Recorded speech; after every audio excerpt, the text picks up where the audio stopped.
Hello and welcome to Ranked Ramble. This episode, it's kind of an arena health check. So, funnily enough, somebody pointed out to me, I didn't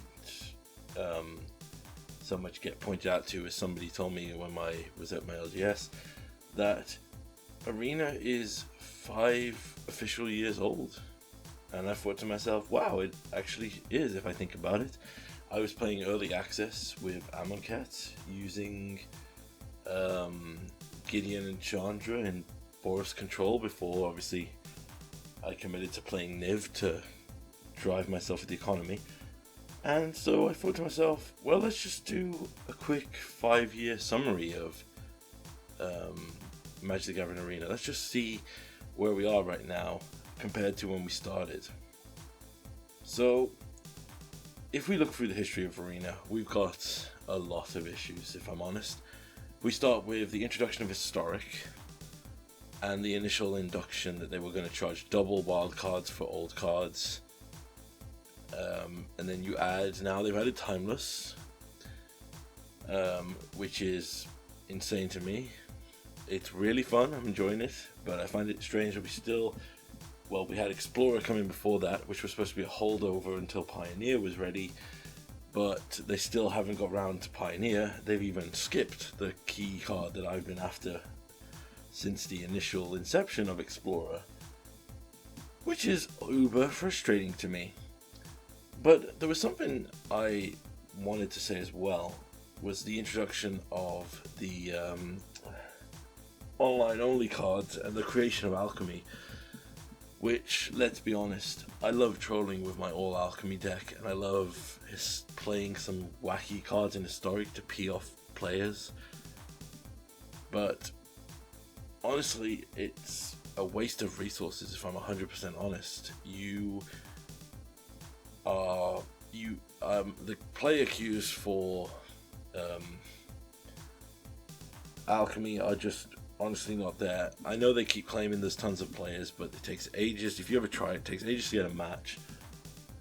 And if anyone's ever noticed this, it's the funniest thing.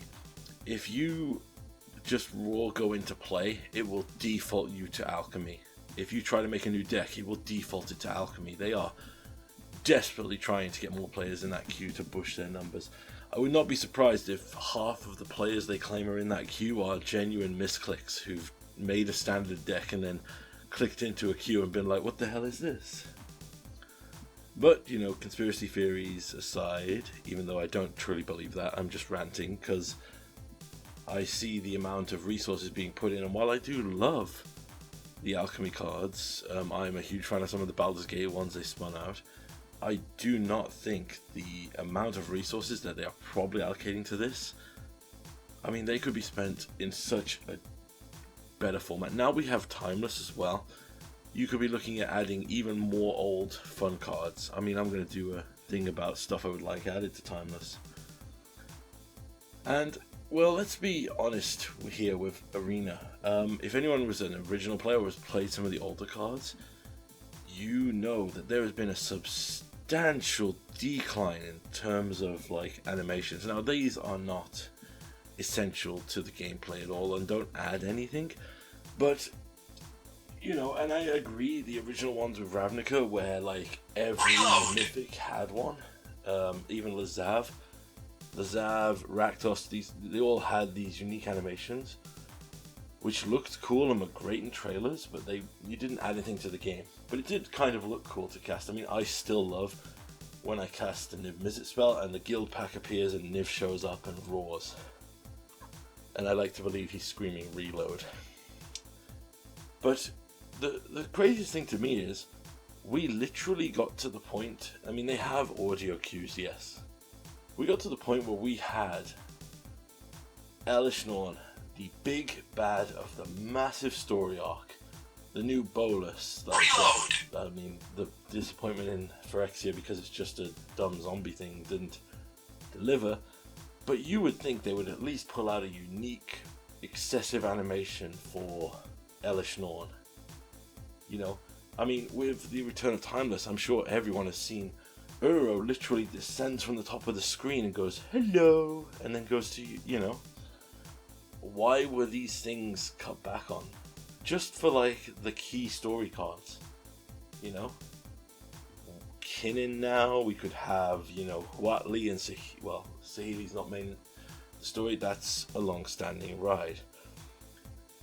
Now, aside from obviously the drop in animations quality, that's not concurrent to gameplay, because obviously we had the option to turn them off, and I think that, you know, we don't necessarily need these. It's just something I've observed, is we went from having every mythic having something special to no mythics having anything special, apart from sets and things. For example, Dominion has the ley lines that show up around the card when you cast it, and certain other mechanics trigger like Connive. Like, you know, those ones are great, but I would like to see like something elaborate and trailer worthy for the big bads of the story, or the good guys of the story as well. Shouldn't just represent one side.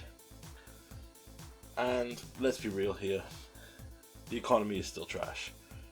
That is not going to change anytime soon.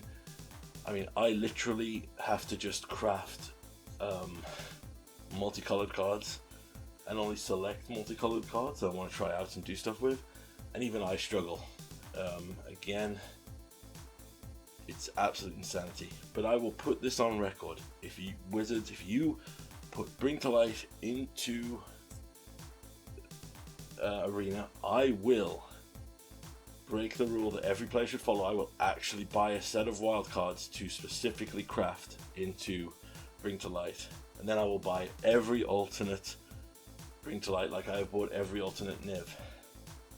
So yeah, Wizards, if you want my money, do some work. Yeah, so there is still an existing struggle for cards, and yeah, that's not going to change. We've settled that this is the economy state of Arena. But the big issue, like a lot of people say, and I've seen a lot of people compare this to Hearthstone, Yu-Gi-Oh's clients, I don't know the name off the top of my head. We don't have a dusting system. And I mean, we had also duplicate protection was something they added as well, which is their response to dusting. So, dusting, as people know, is basically saying, oh, I don't want any of these cards, I'll turn them into percentage for wild cards, you know, even Vault Dust or whatever they could add. Now, I remember when this was announced and Wizards said, oh, we don't want the negativity of destroying cards. I remember Loading Ready Run defending this as, yes, a truly great decision, and yeah, I don't think they believe that for a minute. I think their hands are tied because they work very closely with Wizards. And yes, they were coming at it from a corporate perspective. But I would counter that and say, so I'm going to transition now into something I'd like to see changed. Wizards, Arena is the digital client of your TCG. Trading card game. Why do you not have a tradable function with bots in your system? Now, I know they don't want to acknowledge a secondary market, which is why on MTGO you buy a ticket, you trade that with vendors for cards, and the ticket is technically the value of $1, but doesn't represent the value of the card. And what I'm saying is, why don't you install a tradable system? For example, a bot there you go to, and you make a binder. You can do a pretty little binder effect, because you got to put an animation somewhere, Wizards. A pretty little binder effect, and you put in any cards that you don't want in terms of rarity, and you put them to a ratio. Off the top of my head, let's just say a mythic is worth 4 rares, 8 uncommons, or 12 commons, and conversely reverse that to go for other things, and that you can trade those cards for other cards. Now, this gets around your Wizards' criticism of, like, we don't want the negativity of it. It's not negativity. You're not destroying the cards. You are trading those cards. You are simulating the effect of going to your LGS, bringing out a binder, going, who's got a card? I'm after this. Who wants some cards from my binder? I think that the fact that you don't impose a system like this that allows people to swap out cards they don't want or not going to use, you are essentially ignoring the trading part of your trading card game. And I think that was something that I really would like to see. That would probably be my number one change. I know a lot of people want multiplayer, but I really don't want multiplayer on Arena. The client was never built for it, and I think, I mean, if anyone's played, also, to shatter the illusion here, I just do not think that multiplayer would be good on the client. So with that transition here, we'll move into a point of what I'd like to see change. We just discussed potential changes in a trading system where we trade with a bot, and it would also get around we can't acknowledge a secondary market because you put a flat rate. Yes, it would make it easier for people to get cards. For example, you want to play a set of Shield Ridge, you'll get rid of all the bulk you're never going to use, your bulk rares from the set. No problem. All then Wizards has to do is put in all of the excessive things they do, like the different treatments on the cards, the different things, the different play mats. That's the one I'm surprised Wizards has not done. And I will put that probably as my next thing I would like to see Wizards do. So, but number one for me would be, I want them to incorporate a trading system. Not a dusting system, a trading system that would let you trade with a bot to get certain cards for other cards on a set ratio. Again, that's my opinion. It would need a lot of work, but that's my rough theory. Number two, I would really like it if we could get the feature where we can choose our playmat, like our arena area. I know they install a new one every clientele, but I think it would be way more fun if we could actually set one as our favorite and go there every time. Like, I love the Kaladesh one. I love the War of the Spark one with sparks flying around the edge. But then there's just some I don't really care about. I don't care about Neon Dynasty's Cyber City. I know that's a favorite of a friend of mine.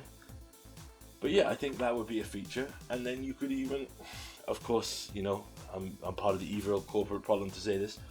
You could monetize that and being like, yeah, you got to pay X amount to unlock it as a locked favorite. Or you get it one in every 10 or 15. So with that in mind, the third thing I would like is more focus on adding cards to the format and a drop of alchemy. I'll put these two together. 100%. I don't think that alchemy has legs for a future. I mean, these cards are really cool and it's a fun place to try out your designs, I guess. But I don't think you should be focusing on a second release every time with cards that aren't really shaking the world, because no one's going to play the standard format. No one's going to pay for 2 rotating formats at the same time. And I think that adding more cards makes things better. I still want the completion of the guild charms. I obviously want Bring to Light. I want additional cards like Abrupt Decay added. I want, you know, in addition to that, I think that we should add more burn options. We should add more of the standard black spells that aren't in the format. More tribal support. I want all the allies because I love ally decks. I even think that we should, I have a whole thing where I'm going to talk about how I want the initiative added to Arena, and I know that's going to terrify anyone who played Legacy, but I think it would be really fun to add. And finally, I do not want, this is one I don't think should be focused. I don't think Arena should add multiplayer. Now I know a lot of people are going, you gotta add Commander, or turn Brawl into a 4-player Commander to make it work. It will not work. And it's a very clear purpose why I've talked about it before. Commander, 4-player Magic, is not a good online format. If you think it is, I applaud you to go into Magic Online and try to play Commander there. Now, excluding Rule 0, here's the problem you have with 4-player Commander. When a player leaves, if we're one-on-one and I obliterate your Brawl Commander or whatever, and you don't want to play on, you quit, that's it, game's over. Here's the issue. If we're in a 4-player game, I've committed to stop your Gishath, kill your Gishath, you immediately leave. There's 3 other players here and I've committed resources that can't be got back. again. And then, well, what happens if a player just midway through doesn't want to do it and quits out? Then you might have people who genuinely just troll, get into a game and just rope out. You might spend hours looking for a game and then just literally find one player is running a Golos style deck and you don't want to play against it, so you quit. Those 3 players have got to then queue for a different game. As I've said before, Commander lives and breathes on the premise of Rule 0 and only works in paper because of that restriction. So please do not add it to Arena because it would be a cluster failure. I mean, 100% would just crumble and fail. So to summarize for the end of the year in terms of Arena, let's just do a little talk before the end here. We've seen a significant drop in animations, a continued struggle of the economy for cards, and no implementation of any kind of trading system for this trading card game. Going into 2024, my resolution / wish list is I want a trade system for the cards with a bot or something. I want increased old style cards and format staples and other wacky fun things we can add to Timeless and Explorer. Ideally, I would like Explorer turned into Pioneer before the end of 2024. Well, before the friggin' end of the first quarter, if I had my way. And, well, finally, I want Wizards to acknowledge that they will never put multiplayer on the format, in spite of all the calls for it. Again, I love Commander, it's one of my favorite paper formats, but it does not work as an online format. And if anyone criticizes it, I applaud you to try MTGO and play that like you would play a paper game of Commander. But yeah, so Arena is in an awkward teenage phase in terms of its current thing. It's getting in the right direction, but we just got to suffer through a few changes to get there. Hope you had a good 2023. I look forward to reloading some more in 2024.